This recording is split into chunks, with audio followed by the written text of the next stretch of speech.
Hot stick is sweet from my head to my feet, yeah.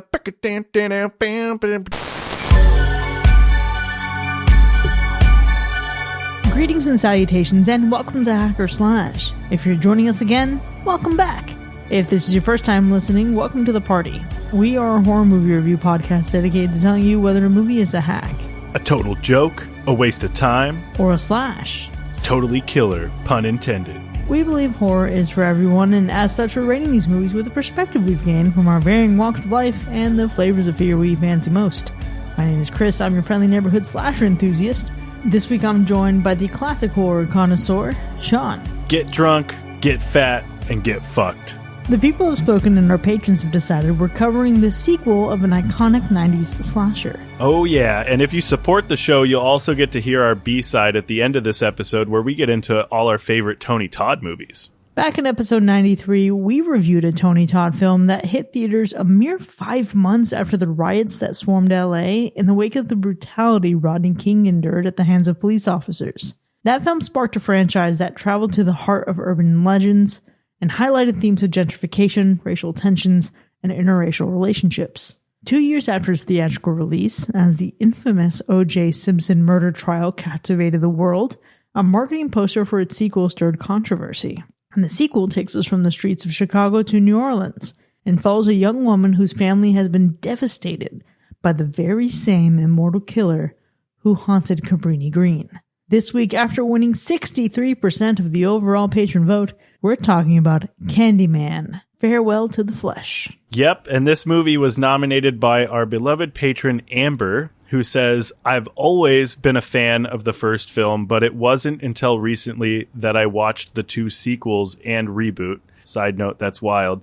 I went into this film with very little expectations and ended up being pleasantly surprised. This doesn't feel like a sequel to me. It's a completely different storyline with new characters, but still manages to stay on track with the important elements of the original. Now, I admit that acting isn't always the best, and the story is sometimes a little shaky, but it's a good film in its own way. It's definitely worth a watch. Well, you know, we're going to find out just how worthwhile it was. And Sean, a minute ago, you said, that's wild. Let me just throw out there that in my time before this episode, I have seen the original Candyman, and I have seen the reboot. I have not seen the second or third Candyman. Wow, that's crazy. Is it crazy? I don't know. I think. Felt unnecessary. I think it's wild. I mean, even before I got on this show, listening to the early episode where you all reviewed Candyman and the Candyman reboot, because that was before my time on this show. Mm-hmm. And the way that everyone raved about Candyman and Tony Todd, I figured everyone would be watching the whole fucking franchise. Has it been a curiosity? Absolutely. It's been on the list of things to do at some point. But the original Candyman was so fucking great, and I never heard about the sequels being as fucking great. You know what I mean? I feel you. It felt like, don't fuck with it, you know? I don't want to watch a movie that will end up disappointing me. Tony Todd is so fantastic. I don't want to be disappointed in him. It's fair. That's fair. So how many fucking times have you seen the sequels? I'm assuming now you're the connoisseur of Candyman. Obviously, I've seen the first one the most. I've seen the second one a good amount of times. The third one, maybe 2 or 3 times. But I feel like either way, it's been a long time since I've seen this one. In fact, I feel like it's even been a while since I've seen the original Candyman film, because I remember watching the OG Candyman right after watching the reboot or whatever that we got not that long ago.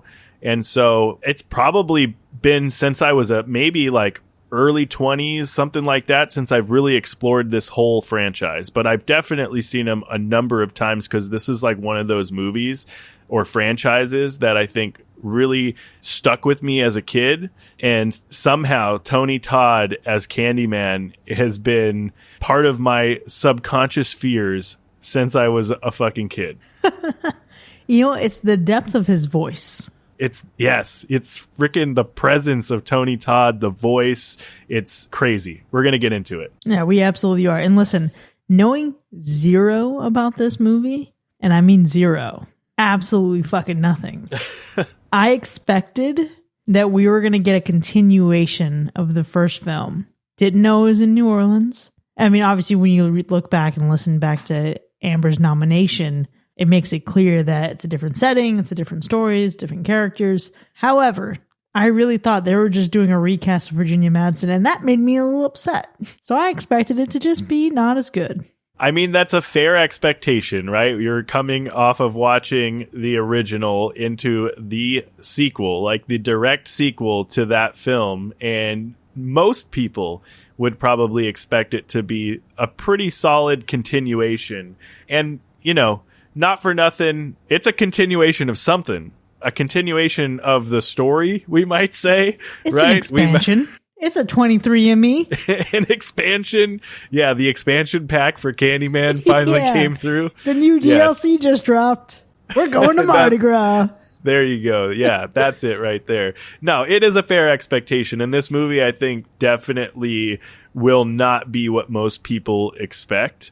And I think the only true thing that you can really expect from any of the Candymans that, at least that Tony, or maybe even the reboot, is that the polarizing figure of the Candyman, I think, will still always be there.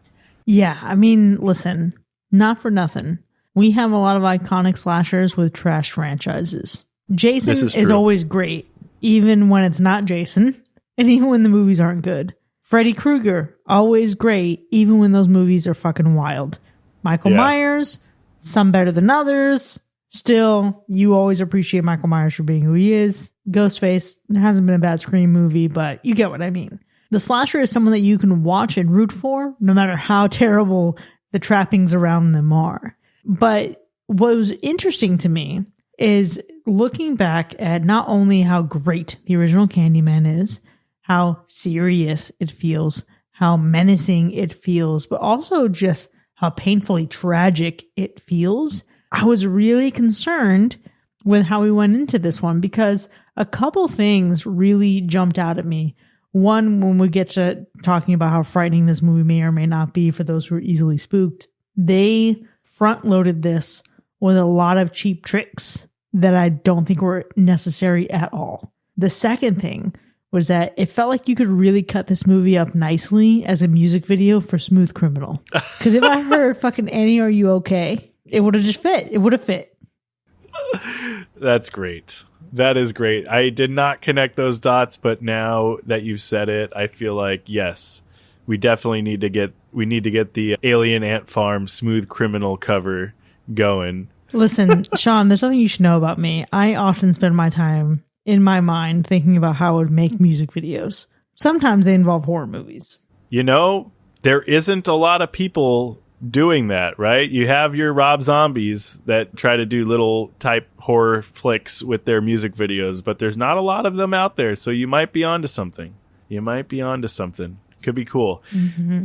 I think for me, obviously, while watching this movie again and really just when you've seen it enough times, I guess, that the feeling that thought even that I had when watching this film, because you've got this is not a spoiler, but even if you've watched the original, you know, you've got a lot of urban graffiti. You know what I mean? There's a lot of that kind of feeling. And there were moments in this movie where you're kind of going through this house or whatever, and there's this graffiti, and you've got this kind of tribute or whatever you call it, and it like dawned on me, I can't even recall, and I could be wrong, but I can't even recall a haunted house attraction of the Candyman. Not a single one that I can recall.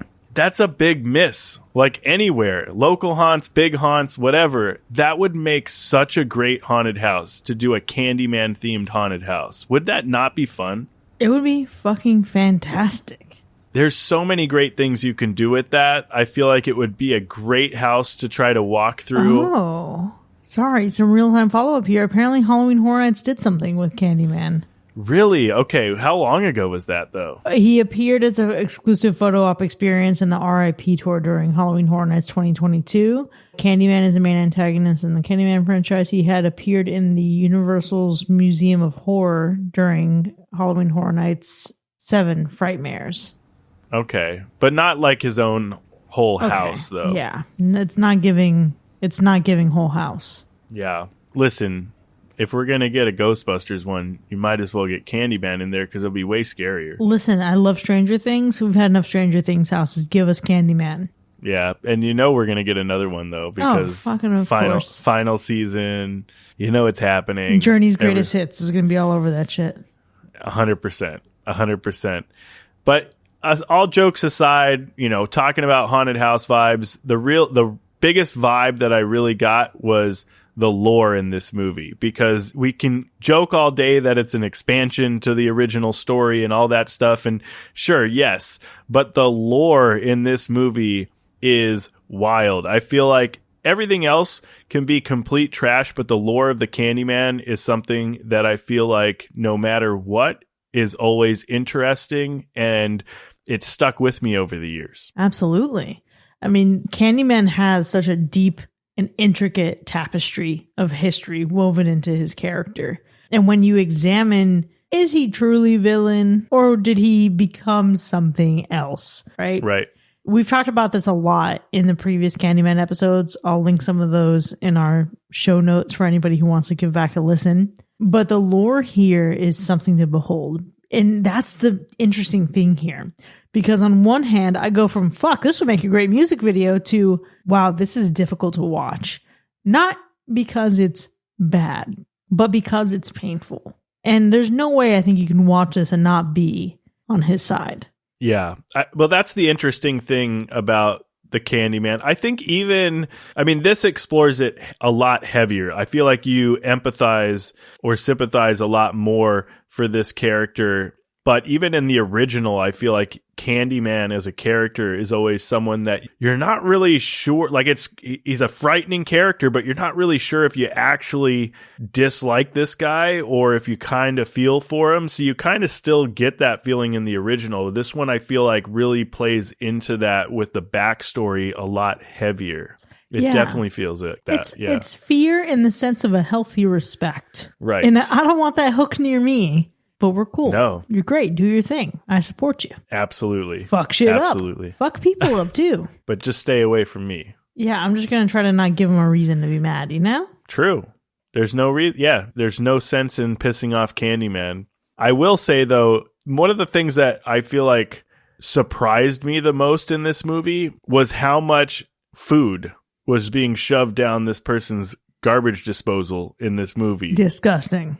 There was a moment, and it was literally just one moment. So I know this could be feeling a little bit excessive, but it was excessive. The amount of food. I don't think that's kosher. I don't think you're supposed to put 2 huge pieces of salmon or whatever that was and like half a bowl of rice and like the rest of the veggies and stuff. One, I know rice isn't supposed to go down there because rice expands. So we know you're having some drain issues later on. And then fish? What the hell? Why are you even throwing all that fish? You put those 2 pieces together, you got a whole fillet again. Yeah, it's interesting because as I was watching that, I was drawn more to the bones of the fish. I didn't even realize that there was a whole other chunk of fish. I missed that. Yeah. The bones too, yeah. I was just thinking oh, what a little fucking fish skeleton. You really were just picking at your shit, huh? It just feels kind of violent to be doing that. I feel like very little is supposed to actually go down the garbage disposal. Yeah, that is true. The more you learn about those garbage disposals, the more you realize that you really aren't supposed to do what you've probably been doing your entire life with those things, man. You're not supposed to just shove all the food down there and whatever you want. Just the little bits and bobs that, you got to scrape off a little bit of the plate. I was looking at that thing, though, and I have a garbage disposal now for the first time in a very long time. And I was really just thinking, damn, we were just living on that same technology. Who has innovated garbage disposals? Nobody. If it ain't broke, don't fix it. That's their motto. It just keeps on going, What else can you do? You find something that just like completely disintegrates food as it touches it or something. I have no idea. Yeah, let me tell you what I was disappointed in more than the lack of innovation in this industry. This movie it follows a original film that was so frightening and so tense for different reasons. And then in this one, we have it loaded with way too many jump scare attempts. There's just too much into it. We were so early into it, and by that point, I had already counted like 6, and I thought I should fucking stop this movie, rewind it, and play it as a drinking game. Because You see a man in a reflection? Jump. You got someone sneaking up behind their painting? Jump. You got a bird in the house? Jump. You got a man behind the bird in the house? Jump. Someone touches someone? Jump. It's just unnecessary. Yeah, I mean, it's a good call out because anytime that you're just really force feeding jump scares down our throats, like eventually you're going to get numb to it. I don't care who you are. Eventually it's going to wear on you and it's not going to be as effective. So you don't really want to use that too much. You want to save those for some really great moments sprinkled throughout the film. Yeah, it would be great if it was saved for just moments, period. But the problem is that they treated little musical stings as if they should have been scary moments. So it creates the illusion that you're supposed to be scared of this or it's supposed to have gotten you.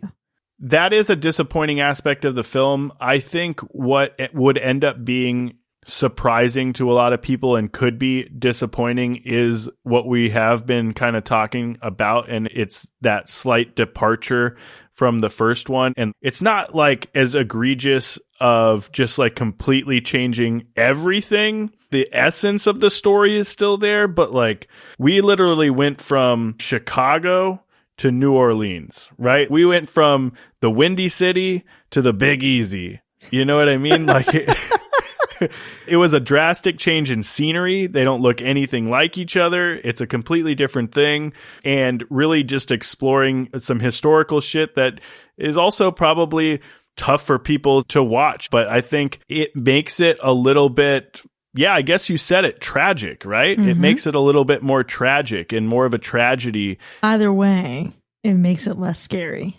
It does kind of take the severity of the scares. Yeah, it's not as scary. You're really feeling for Candyman a lot more. You're like rooting for the Candyman a lot more in this one. And so, yeah, I don't know. I guess that does make it less scary. Yeah.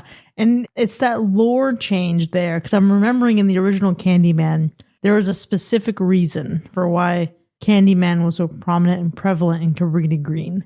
And this movie adjusts that. Again, it goes deeper into the lore. And at the surface, I'm not mad at that. I think the direction that this movie goes is a very positive one in the sense of digging deeper to tell us the story of who Candyman is. So when we think about, originality, this is a slasher. It is a slasher that explores a backstory. Those things are not original. It continues to play to the strengths of the first Candyman in terms of weaving something really important to say within its story. But aside from that, I think it tries to deviate a little bit too much. It makes some unnecessary changes. It does make some unnecessary changes. And when you're thinking of like how original the film is, I feel like it still has to get credit for even what it is attempting to do here. I think the story and the lore of the Candyman is in essence what makes this movie original, even though we may or may not like the direction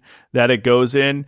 I know that the original film was inspired by Clive Barker's short story called The Forbidden, and that story was inspired by stories or legends told by Clive's grandmother, right? So there's like that whole connection, which I think is really cool. I think it was also partly inspired by an actual murder that happened in Chicago in the 80s with somebody going through like a bathroom wall that just happened to go through a mirror or something crazy like that, right? So there's a lot of interesting things, but I always think it's really interesting when people take from personal experiences, right? You take something that has happened in real life. Maybe you take some stories that have been handed down by family members and things like that, and you remember those things. And when you grow up and you start making movies, you have the birth of something really cool. And I think that's where the Candyman comes from and where we can explore this story of the Candyman, the legend, the myth of the Candyman. And that, I think, makes these stories original.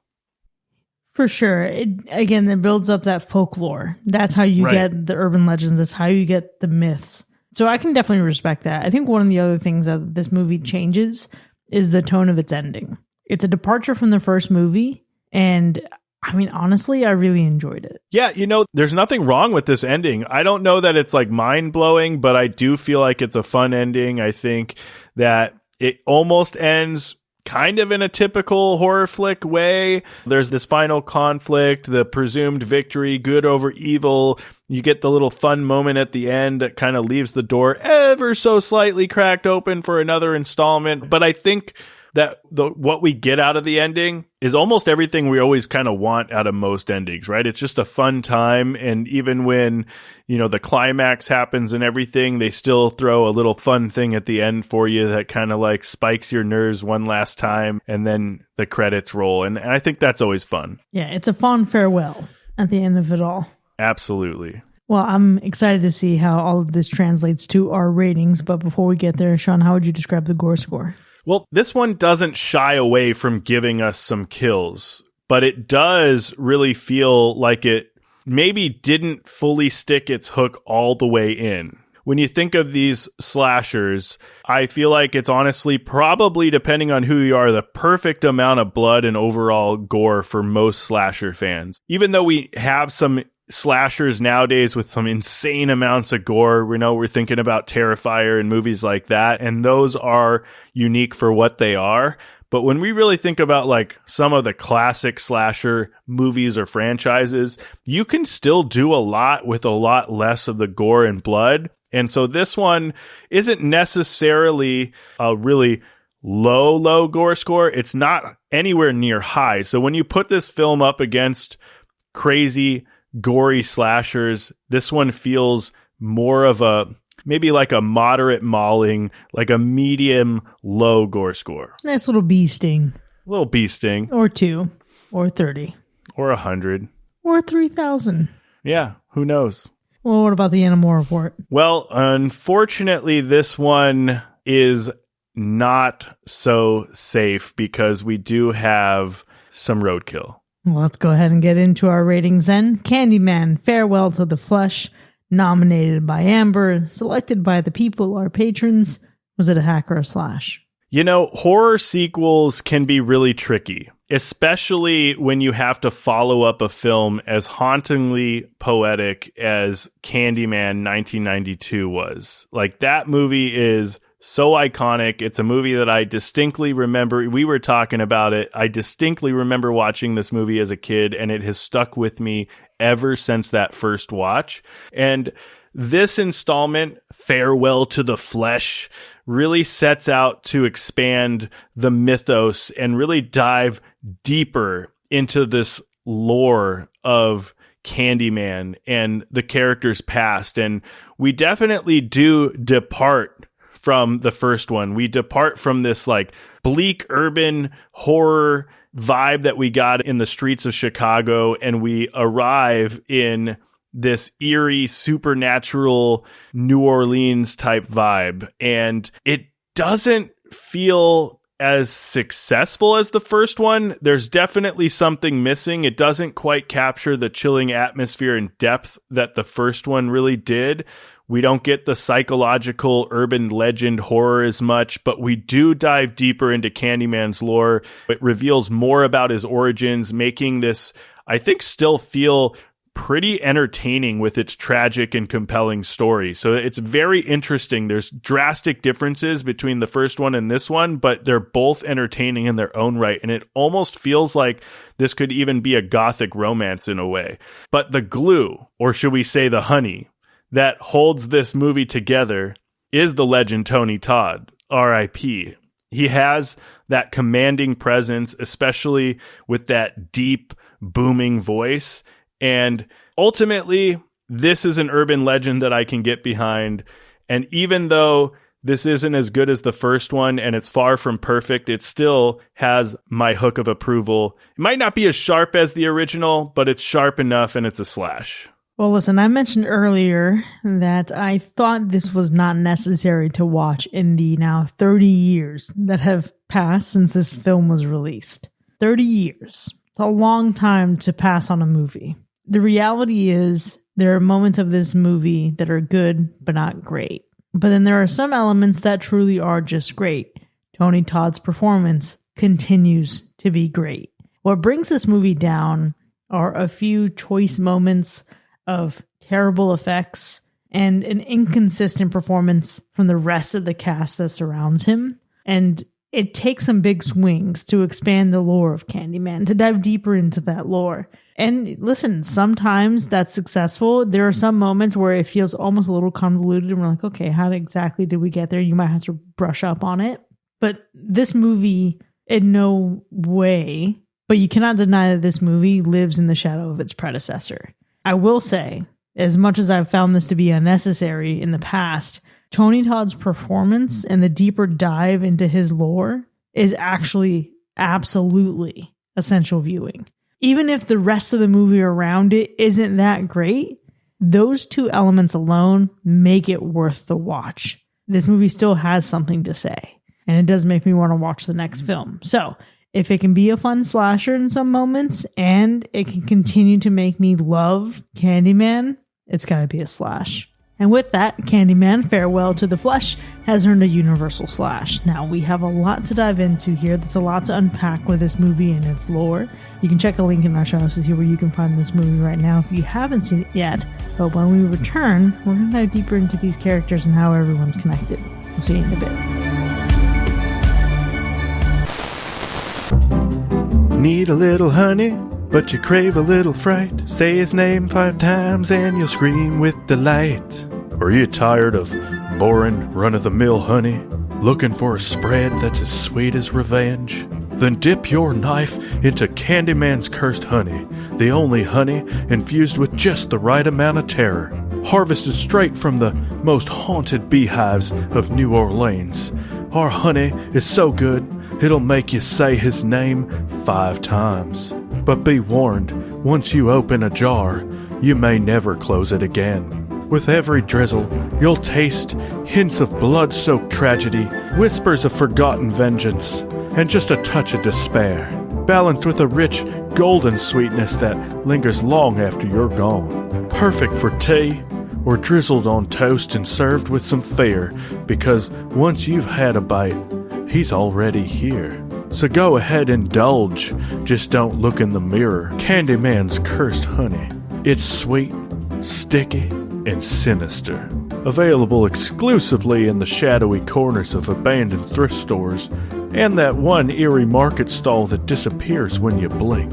Hacker Slash is not responsible for any supernatural consequences, spectral hauntings, or sudden appearances of hook-handed figures. Candyman's honey, it's hauntingly sweet.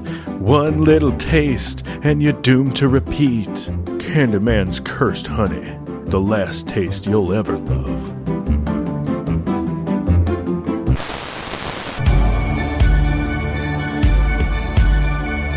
Welcome back, folks. You're now entering the spoiler zone for Candyman, Farewell to the Flesh, which has earned a universal slash. Now, we have a lot to unpack here, but before we get into the specifics of our ratings, let's go through those kills.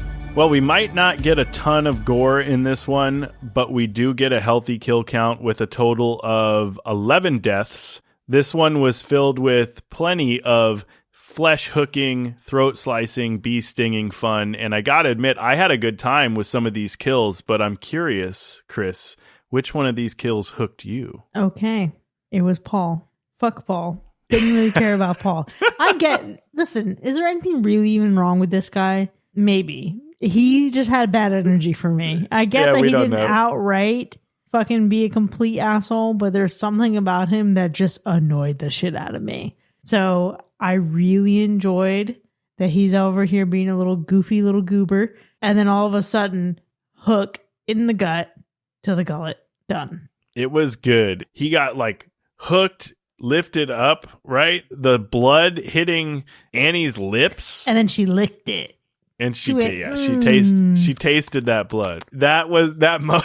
Oh my God, that moment. I was like, what the fuck? Of course, of all places, it's going to hit directly in her mouth. Like, What the hell? Yeah, thank God they were married. If he was just some fucking random person, who knows what she would have gotten. Taste his blood. Whoa. That was wild. Yeah, it was a great kill for sure. What about the dude at the weird, whatever the fuck, shaved ice place? His name is absolutely insane to pronounce. Honor Thibodeau. Is that how we're saying it? Thibodeau, yeah. Thibodeau is how you pronounce that name. Okay. I always love seeing the names that end in EAUX. Yes. Absolutely great. Getting covered in bees and just getting complete, like, your whole face. Do you see his face? It was fucked.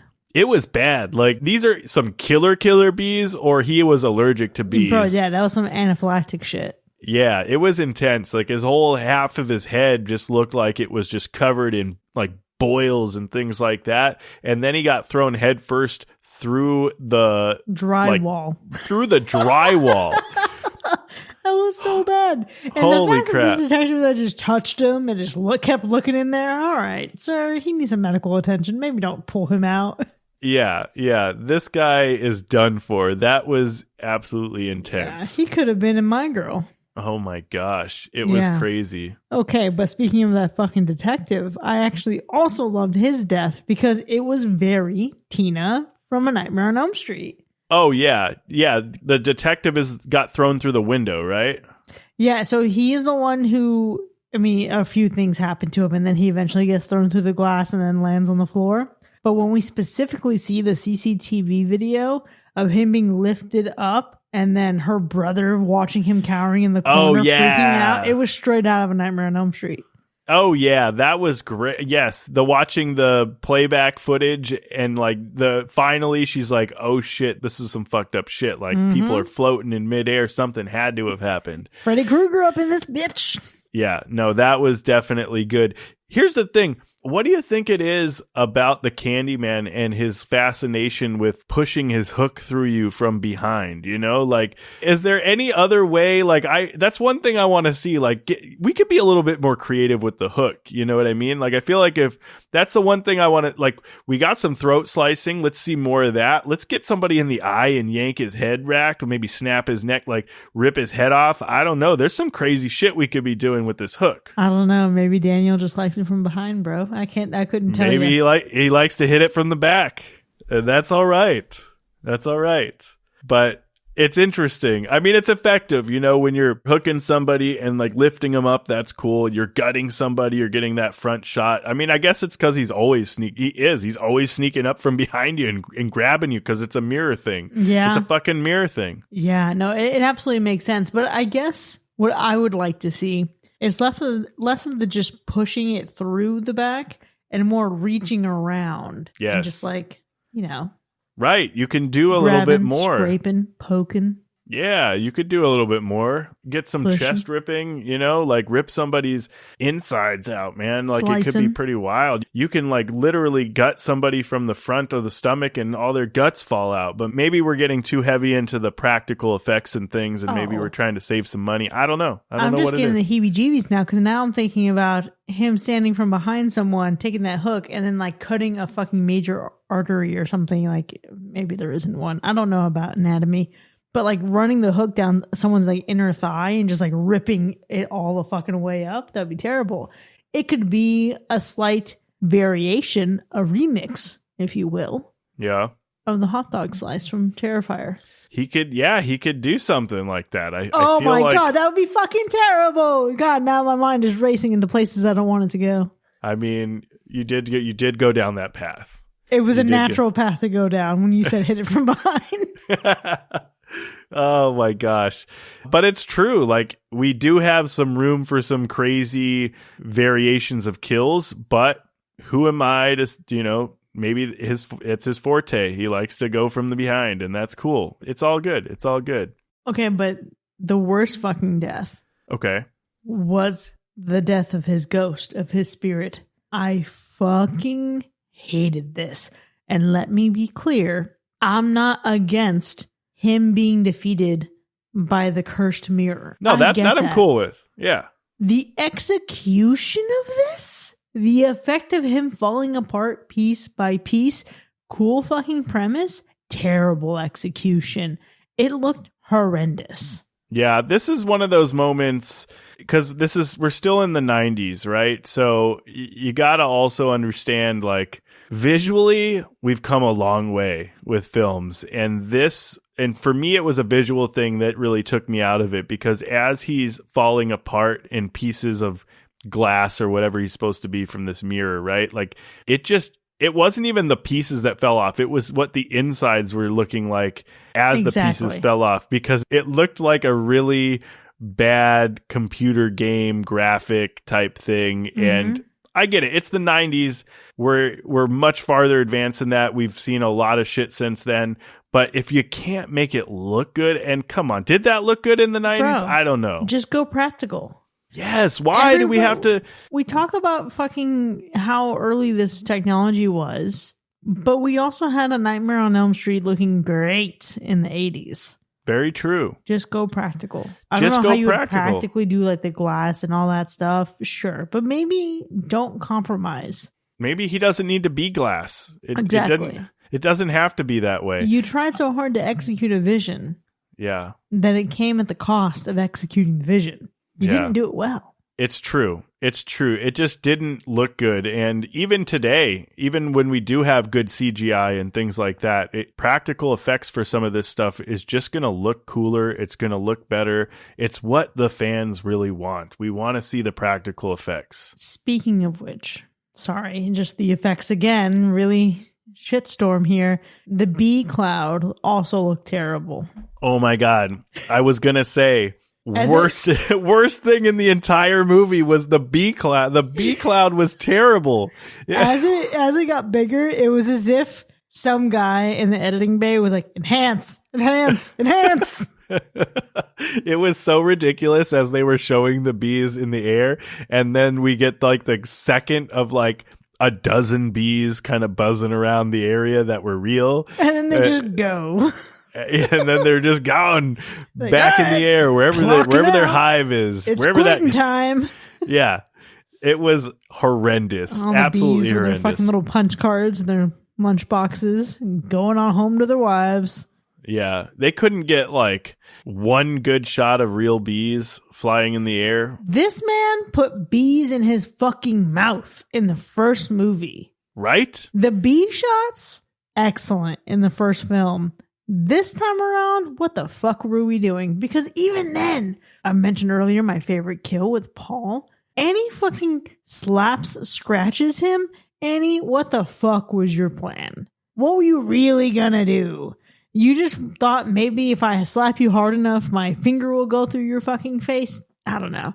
We get some bees coming out of his skin, and then eventually the wound closes. I'm like, okay, yeah that's kind of cool. It was okay. But the problem here, this was a movement. Her whole like fucking slap was motivated only because they thought this effect would look sick, but not because it made sense for her character to do. Yeah. That was a problem for me. Yeah, I feel you on that. I definitely do. I do think we should have got more shots with the bees. I do like that one shot we got that you mentioned, but that was really, now thinking about it, the only great shot that we got with that. I do feel like some other great parts of this film, that like decrepit house that Annie goes back to that they fucking grew up in, first of all, looks like on the edge of being condemned. If it isn't already, you're going to tell me that they lived in there just 13 years ago? No fucking way. 13 years and that whole house is that bad off? I don't know, maybe, but that looked really, really bad. The timeline wasn't timelining.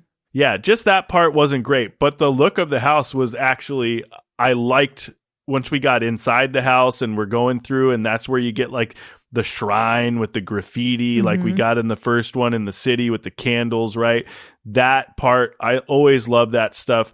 Visually, that urban part of the urban legend right there, I think is really cool. And then you're going to also throw in the fact that it's in New Orleans, which I feel like is just such a cool looking city as it is. It's old, it's creepy, it's got a lot of history, it's got cool ass fucking graveyards everywhere, you got the French Quarter, all of it, right? Like it just has some really good vibes. Like we even think about shows like Vampire Diaries or the originals or whatever, they explore New Orleans very heavily. You've got Anne Rice, with the Vampire Chronicles, that takes there's a lot of things that take place in New Orleans. It's a spooky place. Hatchet also takes place in New Orleans. It's a spooky place. I'm telling you, it makes for a great horror film. And I think that, like the landscape, the set design, all of that stuff really added to this film in a lot of ways. There's a great Scooby-Doo movie that also takes place in Louisiana and may dabble a little bit in New Orleans. Like an animated one? Oh, yeah. I think it actually takes place in like Baton Rouge. But great things happen in cinema in New Orleans. I do have to agree with you. The murals in this movie, fantastic. It continues to be a strength, pulled right from the original film. And there's even a shot that I love very specifically of the Candyman mural in the reflection of her father's blood. That was such a great moment. Damn. That was a good moment. It was the good shit. He looked fantastic, but also it was the urban legend of it all, the myth of it all. I want to actually take a moment to point out how hilarious my favorite scene was. And it was my favorite scene for just a small moment of comedy. It's when she's confronting these kids who have been fighting. They're talking about Candyman. And she says, "You guys don't really believe that, do you?" And all those kids just turn straight the fuck back at her. She's trying to fuck around and they're not trying to find out. That is true. They weren't about it at all. Not one fucking bit.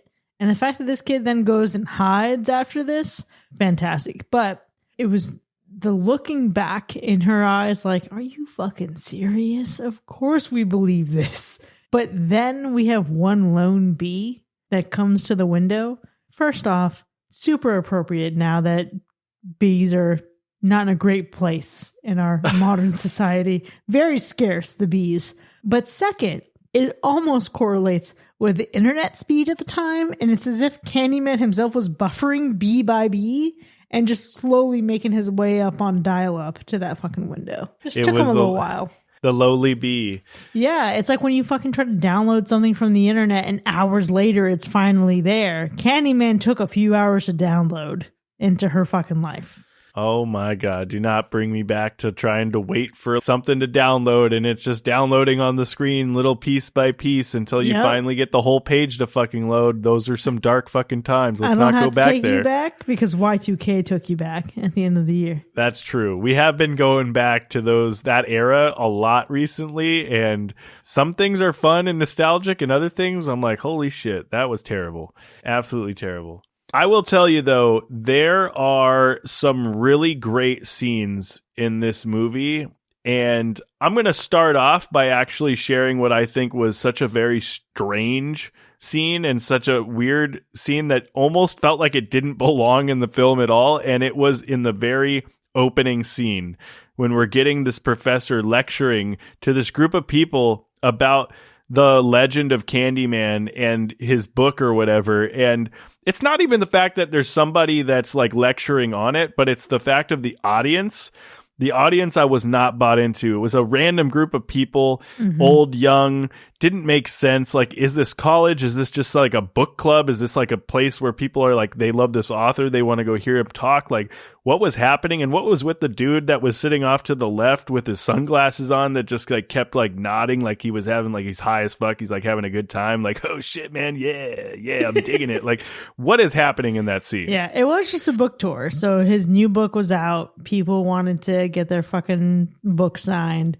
They come to see an author speak, but he seemed a little bit more important than he actually is, which is the problem. Yeah. You could tell he was a sleazy dude too. Yeah, but then it also drops you right into this moment of, okay, who the fuck is this guy and how the fuck am I supposed to know him? Because then all of a sudden her brother is going over revealing that his father is dead at the hand of Candyman, and this guy said the Candyman wasn't real. Very true. I do love, though, more like, so that was a strange scene, but I do love shortly after that, which is ultimately another kill in the movie, but I had to wait to talk about it for this. It's the scene where Candyman shows up and does attack the professor in the bathroom at the bar, because it was great, right? Like, I loved how the fluorescent lights went out one by one. We get that creepy glimpse of him as like the bathroom door swings open and shut. We love those little visuals. Those are great.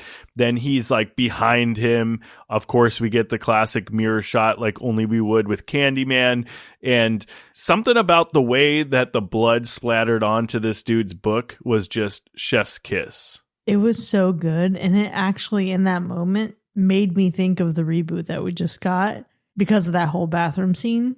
And I'm sure that we also had that in the original film, but I want to go back now and watch all these movies back to back to back just to be able to appreciate what may or may not be more present in the reboot. Yeah, for sure. Absolutely. Even just the scene where he shows up at Annie's mom's house and we get the moment where he's got her mom in his grasp. And it's not even the fact that, like, it's not even the kill that's great in that scene. It's really just the vibe and the ambiance. The lights are flickering. It's spooky. We're vibing. He sticks the hook through her. It's just like a whole thing. And I was reading this, or not reading, I was watching this interview a while back with that actress who played Annie's mom, and she was talking about like how they were doing that scene and she was reliving that whole thing, and she was talking about, one, how nice and awesome Tony Todd is, but also like how like ridiculously big the dude was, and like how scary he could be when he really got into that character. And just talking about that whole scene was really interesting. But yeah, just the way that whole thing played out was great. It's absolutely fantastic. For sure. That moment, and especially just hearing his monologue through it all, and you have this huge revelation that this is a woman who has buried her family lineage. True. Has continued to bury her family's lineage. True. It's not an unfamiliar trope either. Like we definitely have had these horror films or stories where the parents or the descent, or like, you know, the family members or what have you, the town, right, has suppressed this dark secret that they just would rather not have out in the open. We have seen that with Nightmare on Elm Street with Freddy Krueger, right? Like we know that there's some lore that we tried to hide there. We have it in Darkness Falls, right? Like it's a thing that we definitely explore, and, you know, it makes for some interesting drama. Like we love to uncover those stories, you know what I mean? But it is always interesting. And I think even the moments that we get when we do go back to the flashbacks, and maybe it's like that one flashback that actually brings us back to seeing the actual reenactment of his death. Oh, that was a wild scene, right? That was so hard to watch. That was what I was mentioning earlier, that it was so difficult to see. And this is actually what tripped me up about the continuity of location. Because if you remember in the first film, it's revealed that he was burned, or his body was burned in a pyre at Cabrini Green. So he was burned and killed in Chicago. Right. But then we're in New Orleans, and it's because he was born there. But then I was just still struggling to look at like the physical connection there. And then obviously Caroline runs off with the mirror that she last saw his reflection in, that is now like the genesis of this curse. And yes, I understand now that mirror was held in this physical location in the slave quarters, I guess, where he stayed. But that scene in particular, it was heartbreaking to watch. And then it also shows you, look at Caroline's pain. And he's even talking about like he had all this physical pain, but then look at her pain and how much she was hurting, and she was pregnant. To look at that and then to see how far things have gone when her eventual descendant is out here disowning her great-great-great-grandfather. Very true. It's fucked. Very true. It is fucked. It was a tough thing to watch for sure. Obviously, you feel for him. He's being chased down. He's scared, right? Like, they chop his freaking hand off. That's fucked up. But then, like, what kind of normal village or whatever, who comes up with the idea to just like, oh, let's break into this fucking beehive and rub honey all over this dude? And then they got the kids in on it, and it's fucking weird. It seemed like a really off-putting bullying moment, like very, very strange. And then the bees come after him, and that's a whole thing, and we get that. But like, I just want to know where the thought process was to smear honey all over this dude. I'm expecting this guy to be getting up and being like, I'm hot, stick is sweet, from my head to my feet, yeah. You know? Like, what's happening here? A very strange time. Sean, need I remind you that men hunted and persecuted women and burned them at stakes so they thought they were witches? This is true. This is true. These people were doing wild shit. Crazy shit. They were unhinged. Imaginative shit. Because what else were they going to do? Be decent humans? You couldn't expect it. You couldn't expect it. No, it's absolutely ridiculous, though. Absolutely ridiculous. Not as ridiculous, though, as Annie's husband losing his Cajun accent in the first like 10 minutes of the fucking film. Didn't even fucking read that he had an accent, because that's how goofy this asshole was. Like, he literally started off with this Southern accent, and like halfway into his first scene of dialogue, it was completely thrown out the window. I thought he was just being an asshole. I don't know, man. It was bad. It was very, very terrible. Yeah. Again, so glad he was gone. And I get it. She's now pregnant with his baby. Well, eventually had his baby. But I think we can also acknowledge their marriage wasn't that great because she did not mourn him very long. That's true. She got over that quick. Oh, so fucking quick. But, you know, who knows? You're getting chased by a dude that's powered by bees and has a hook for a hand and is just showing up willy-nilly in your life, you know, trying to get you. It's pretty crazy. It's absolutely pretty crazy. But yeah, some interesting character choices. I feel like the professor we already talked about felt like a really like a tool bag. Like, he just was very, very strange. He did have good taste in liquor, though, with the single malt whiskey that he was asking for. You gotta respect that. But man, not a great character. Terrible. Paul, not a great character. The brother, not a bad character, but like a bland character for sure. Bland, kind of doofus looking. He should have been more interesting than he was. Yeah. He had the writing and the potential to be cooler. But in this, it's kind of felt like he was just like a wet blanket, you know? There was definitely potential for his character to show up a little bit more in this story, but it almost served as just like a distraction in a way. Like, it added to the story a little bit, but it seemed like, what was the purpose? His purpose was to be an essential set piece in that CCTV video. Yeah, it was all planned just for that, because that had to get into the movie. Yeah, we couldn't ever show him in a fucking jail cell. He had to be in that one room with that one broken mirror. Right. What a great interrogation room. It looked like a banquet hall. Yeah, this is your one spot, dude. Fucking stay here. But also, I'm sorry, this is really just clicking for me now. Candyman kills Paul. Annie sees Candyman kill Paul. Annie is still proud of who Candyman is. And at the end of the movie, she's going to tell her daughter, named after Candyman's beloved, a story about Candyman. What is she going to say? He killed your dad? Yep. I know. I was thinking that same thing. Where do you go from here? Because you're telling this story, you're showing the history, you're so proud of it. Let me show you this cool ancestor. He killed your dad. Let me tell you all about this shit and the horrific past. And that's another time for sure, like 20 years from now. Is that what the fucking third movie is? Because if it's the third movie, I'll put that shit on right now. No. But I do think, let's talk about Annie for a second, though, because how do you feel about Annie in this movie? I think she's inconsistent. I like her as a character. I enjoy her as a final girl. I appreciate that she is a long descendant who looks back on history and tries to make something right. Yeah. But also, I thought she was. It's a struggle for me, honestly. She's no Virginia Madsen, and I feel like that's just where I'm not giving her a fair shot. It is tough coming out of the first one for sure, but yeah, I think she did a good job. I think maybe to your point, we're more bought into the family lineage than we are the actual character, maybe. But I think, inconsistent. There's some inconsistencies, but I think overall, probably outside of Tony Todd, probably one of the stronger characters for sure. For sure. In the movie. It's him number one, her number two, the little baby girl number three.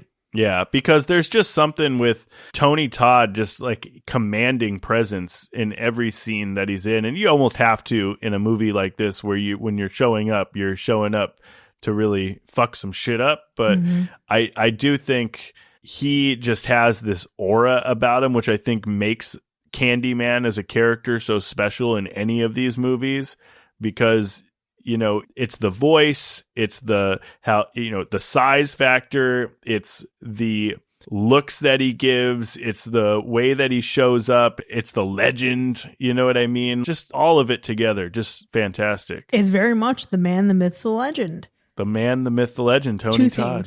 Two quick things. One, I was just browsing through the IMDb character list, and I just realized that there is someone who is actually credited as Scraggly Vagrant. And I think that's my favorite name of any extra background character ever. Yeah, the scraggly vagrant. The ones who are in the house. Yeah, the scraggly vagrant. Yeah. It's giving, that's the sequel to The Greasy Strangler. Oh, good. The Scraggly Vagrant feels like the sequel or follow-up to the Greasy Strangler. The Scraggly Vagrant. The real side story coming off the Candyman. We can definitely have a spin-off of the Scraggly Vagrants. Hell you know yeah. what I mean? Mm-hmm. Okay, that was the first thing. But the second thing, you're talking about the voices, and specifically Tony Todd's voice. There's a character in here whose face did not match the voice. Do you know who I'm talking about? Ooh, I'm trying to think. Who is it? Kingfish, the fucking radio guy. Oh, yeah. Dude. What the fuck? This guy was saying all kinds of filthy shit on that radio, and then he looked like a little loser. He did. He was saying some weird shit on the radio. Get fucked. Get fucked. Yeah, that was a great one. Man, he was saying all kinds of weird shit. I thought I had some stuff written down. We are eating the meat raw. Y'all can trust the kingfish, you know? Yeah. Can we? Can we trust the kingfish? Because you're telling me to just get fucked, man. Yeah, but you know what? Listen, in a place where this guy is one of the number one radio DJs, of course they have people who several times you see having sex in the middle of the street, on a balcony or on the street. That's a whole vibe too, right there. Just people getting it in. Yeah, I mean, literally getting drunk and getting fucked. You know, that was the vibe of the city in this movie. I don't know if it's still happening like that or if this is just a Hollywood thing, but the Big Easy is real easy. It's giving Cornhub.com. Absolutely. But I do think that the worst part of this movie for me is that while it gave us more in terms of the story and the backstory and the lore, to your point, what we talked about earlier, we get less of the scariness, less of the horror feels that the first one really had. It wasn't impactful like the first one was. Like the first one really stuck with me.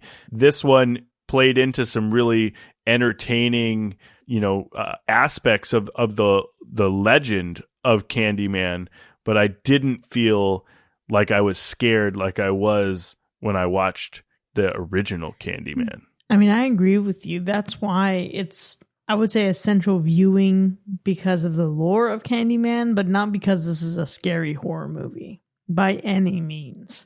And I think it's largely because of what I mentioned earlier, the fucking lackluster effects and the look of Candyman during his death scene. But then also they overstimulate you and make you numb to anything scary and destroy any tension with how much they abuse jump cuts or jump cut adjacent treatment.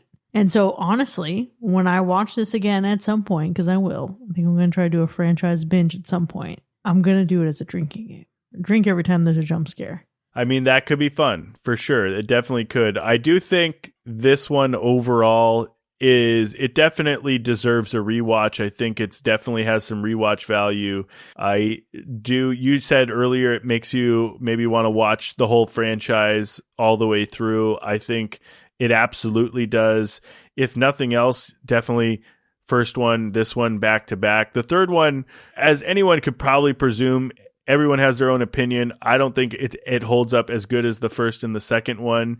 It becomes like more of a coming after the descendants to join me in my pain kind of feel. You know what I mean? And it's its own thing. But I do think that Candyman, it's a interesting character. It's an interesting story. There's a lot of lore behind it.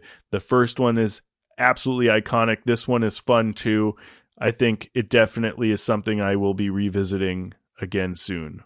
Well, we'll see where these revisits of the franchise take us, but for now, there you have it, folks. Candyman, Farewell to the Flesh, nominated by Amber, voted on by the people, our patrons, has earned a Universal Slash. We certainly had a robust discussion here, but the conversation doesn't end here by any means. Yeah, if this episode made you want to say Candyman 5 times in front of a mirror, don't.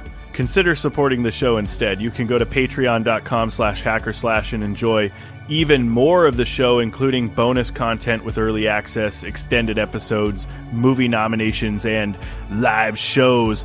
But honestly, folks, instead of saying Candyman 5 times, leave us a 5-star review wherever you get your podcasts so we can continue to deliver great content for all you horror fiends out there. We'll see you next time, folks. And remember, history, because it reflects life, is not always pretty. I believe in the myth.